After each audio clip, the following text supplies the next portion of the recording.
Hi കൂട്ടുകാരെ, എല്ലാവർക്കും സുഖമല്ലേ? അപ്പം ഞാനിന്നിവിടെ പച്ചക്കുരുമുളക് അരച്ചിട്ട് എങ്ങനെയാണ് ചിക്കൻ വറുക്കുന്നതെന്നാണ് നോക്കാൻ പോകുന്നത്. അതിനായിട്ട് കുരുമുളക് അരച്ച് വെച്ചിട്ടുണ്ട്. ഇനി നമുക്ക് ആവശ്യത്തിനുള്ള ചിക്കൻ എടുക്കാം. അതിലേക്ക് 2 സ്പൂൺ അരച്ച് വെച്ച പച്ചക്കുരുമുളക് ചേർത്ത് കൊടുക്കുന്നുണ്ട്. അതുപോലെ തന്നെ ചതച്ച ഇഞ്ചിയും അതുപോലെ ചതച്ച് വെച്ചിരിക്കുന്ന വെളുത്തുള്ളി പേസ്റ്റും ചേർത്ത് കൊടുക്കുന്നുണ്ട്.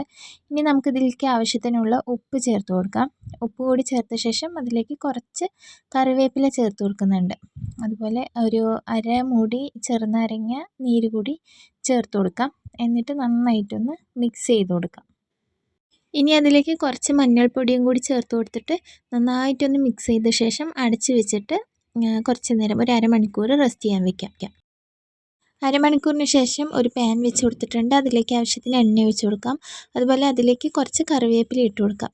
ഇനി നമ്മൾ നേരത്തെ മസാല തേച്ച് വെച്ച ചിക്കൻ അതിലേക്ക് ഇട്ട് കൊടുക്കാം. അങ്ങനെ ചിക്കനെല്ലാം ഇട്ട് കൊടുത്ത ശേഷം കുറച്ച് നേരം വെയിറ്റ് ചെയ്ത ശേഷം തിരിച്ചിട്ട് കൊടുക്കാം. തിരിച്ചിട്ടൊന്ന് മൊരിഞ്ഞ് വരുന്ന സമയത്ത് ചിക്കൻ വറുത്ത് കോരിയെടുക്കാം. അപ്പോൾ അത്രയേ ഉള്ളൂ. സംഭവം അടിപൊളി ടേസ്റ്റാണ്. എല്ലാവരും ഒന്ന് ട്രൈ ചെയ്ത് നോക്കണം. നല്ല ടേസ്റ്റാണ്.